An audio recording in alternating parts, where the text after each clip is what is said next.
Assalamualaikum warahmatullahi wabarakatuh. Selamat datang di channel kita, Tawa TV tentunya. Bagi siapapun Anda yang sudah masuk pada channel ini, maka pastikan kesiapan Anda untuk bisa menerima keberkahan berpikir, keberkahan menambah wawasan, menambah keilmuan, untuk Anda menjadi pintar dan keberkahan menemukan kebenaran-kebenaran hal yang baru.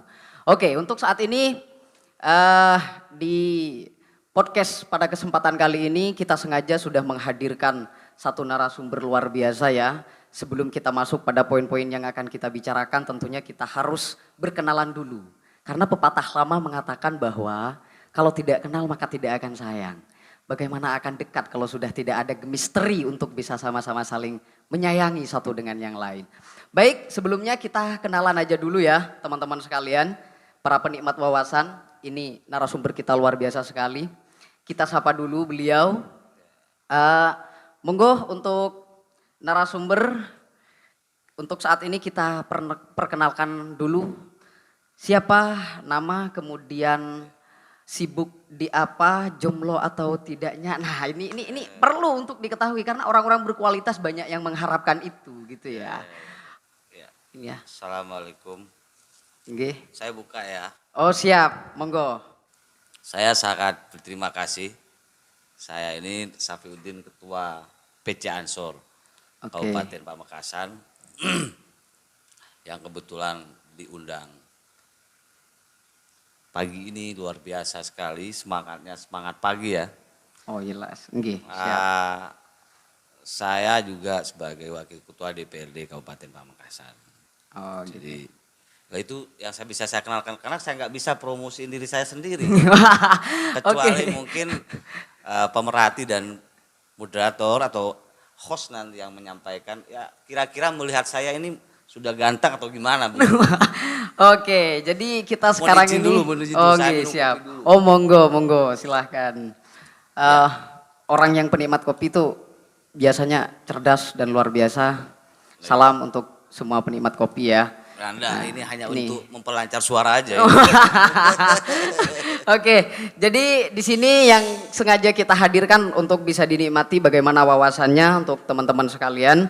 Di sini Syafiuddin ya, beliau menjabat sebagai Ketua PC Ansor Kota Pamekasan sekaligus Wakil DPR ya Kabupaten Pamekasan. Ini Wakil Ketua. Kalau Wakil DPR itu nggak jelas itu. Wakil DPR kan bisa host juga kan. Oh gitu ya. Oke, Wakil Ketua ya. Wakil Ketua DPR Kabupaten Pamekasan. Jadi kita akan berbincang banyak dengan beliau. Tentunya ini satu kepribadian yang luar biasa. Bisa berperan di dalam dua sisi. Satu berperan di sisi menjadi sebagai Ketua Ansor Kabupaten Pamekasan, PC Ansor Ketua Kabupaten Pamekasan sekaligus sebagai Wakil Ketua DPR Kabupaten Pamekasan ya. Biar lengkap gini. Oke. Saya ini kalau dari jabatan ketua, wakil ketua, sekretaris ada semua. Satu yang belum. Oh iya. Saya nggak pernah jadi bendahara masalahnya. Jadi agak tipis kalau dompet saya ini. Oh gitu ya. Jadi saya di Ansor sebagai ketua PC Ansor, kemudian di DPRD sebagai wakil ketua, karena kebetulan saya politisi, saya di DPC PKB sebagai sekretaris. Oh sekretaris juga. Mungkin podcast ini mengharapkan saya jadi bendahara biar banyak uangnya nanti saya ini. Oke, nanti itu bagian dari satu promosi yang insya Allah akan kita respon baik ya, bahwa di sini narasumber kita sepertinya sudah siap untuk menjadi bendahara di tim podcast Tawa TV. Oke, untuk teman-teman sekalian saya mengingatkan kembali jangan lupa untuk subscribe ya, like, komen dan share kemanfaatan ini kepada semua teman-temannya untuk bisa menyeluruh ke bagian Nusantara kita. Oke, untuk selanjutnya kita ini dalam rangka podcast ini menghadirkan beliau Kak Syafiuddin, sosok yang sangat luar biasa sekali, sangat menginspirasi sekali bagi kaum pemuda ya khususnya. Kita akan berbicara terkait bagaimana nilai-nilai Pancasila sekaligus dalam memperingati lahirnya Pancasila. Sebelum kita masuk pada satu penerapan yang mungkin sudah sebenarnya dirasakan oleh masyarakat Indonesia, terlebih dahulu kita mencoba untuk mengingat kembali, merefresh kembali. Sebenarnya pengertian dari Pancasila itu apa ini, Kak? Siap. Jadi ini penting untuk anak-anak milenial ya. Ah, Karena gitu ya. anak-anak milenial hari ini mungkin mengenalnya hanya Hari Kemerdekaan Indonesia Ah, pada betul tanggal itu. 17 Agustus. Ada peristiwa-peristiwa penting sebelum tanggal 17 Agustus, salah satunya adalah lahirnya Pancasila pada tanggal 1 Juni 1945. Nah, Pancasila ini digagas oleh para founding fathers kita, yang awalnya anggotanya sebanyak 79, termasuk ada orang Jepang. Ah, orang Jepang. Orang Jepang di situ, karena Jepang kan ingin menjanjikan kemerdekaan bagi Kepada Indonesia. kepada Indonesia. Terus kemudian diperas lagi menjadi 9, tim 9. Ah, tim 9. Kemudian di 9 itu ada salah satu tokoh sentral Nahdlatul Ulama, yaitu Kiai Haji Wahid Hasyim. Kemudian M. Yamin dan Profesor Sutomo, dan tentu Insinyur Haji Soekarno.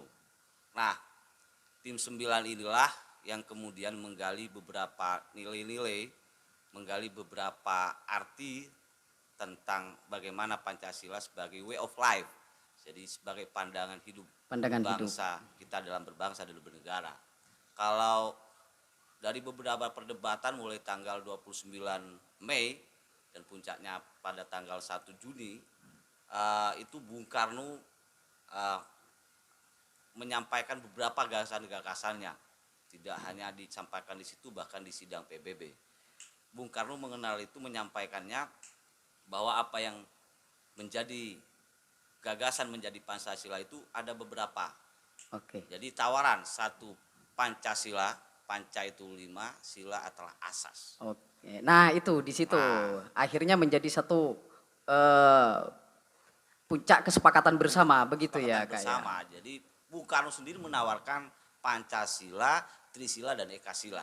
Oh, begitu. Jadi Pancasila itu tentu yang sudah kita kenal. Pancasila sendiri pertama itu ketuhanan yang Maha Esa, ketuhanan berdasarkan menjalankan syariat berdasarkan kepercayaan masing-masing. Itu ada redaksi yang begitu, yang pada akhirnya Muhammad Hatta pada sidang BPUPKI selanjutnya itu menginginkan agar bagaimana dihapus menjadi ketuhanan yang Maha Esa. Oh, begitu.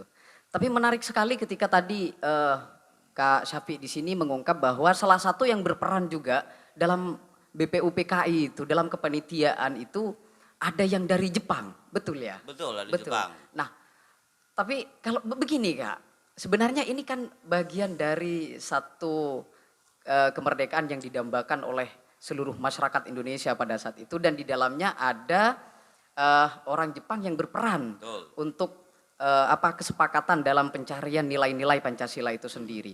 Tapi anehnya begini Kak, mungkin orang-orang yang masih belum mengerti bagaimana sejarahnya ya. Kalau orang Jepang saja pada saat itu berperan untuk menentukan nilai-nilai Pancasila itu, tapi kok sepertinya orang-orang Indonesia sendiri itu ada yang menolak ini dan segala macam terhadap Pancasila Kak. Ini kira-kira ada apa? Kesalahan konstruk yang mana kira-kira? Satu, yang pertama mungkin yang ada di benak masyarakat kita itu adalah Jepang sebagai penjajah. Oh, penjajah. Jadi siapapun yang menjajah itu tentu dibenci oleh warga negara Indonesia, termasuk oleh para founding fathers kita. Tetapi dalam rangka transisi kenegaraan ya, kebangsaan pada saat itu tentu butuh peran orang Jepang. Tentu kita tidak serta-merta kemudian menggagas satu asas negara atau kemudian memproklamasikan kemerdekaan Indonesia tanpa salah satunya peran serta orang Jepang sebagai orang abai negara yang pernah menjajah negara kita. Bahwa ada warga kita yang menolak itu, skeptis atau bahkan apatis terhadap itu, bahkan menentang, saya kira itu sah-sah saja. Ya, sah-sah saja. Dari 79 itu diperas lagi menjadi tim 9 supaya tidak ada campur tangan oleh warga negara lain, termasuk oleh Jepang yang ada di benak warga negara kita adalah sebagai seorang penjajah. Oh, begitu ya. Oh, jadi makanya diperas lagi tim 9 itu, yang pada akhirnya menghasilkan Pancasila. Nah, jadi ada 3 tawaran yang saya sebutkan tadi, Pancasila, Trisila, dan Ekasila. Ekasila. Dan Soekarno dengan lantang menyampaikan itu tidak hanya di sidang BPUPKI, tetapi dalam sidang PBB juga Soekarno menyampaikan the 5 guidance principle our national life. Oke. Ya, jadi kalau di dalam betapa pidato itu menggetarkan luar biasa. Jadi yang pertama, the first kata Soekarno itu adalah believe and God. Oke. Jadi kepercayaan terhadap ya ketuhanan yang Maha Esa itu. Dan yang kedua adalah nasionalisme. Oke. Jadi itu ya, Kak. Jadi untuk apa?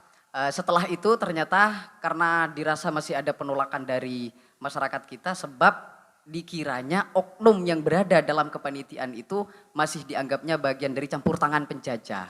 Oh begitu.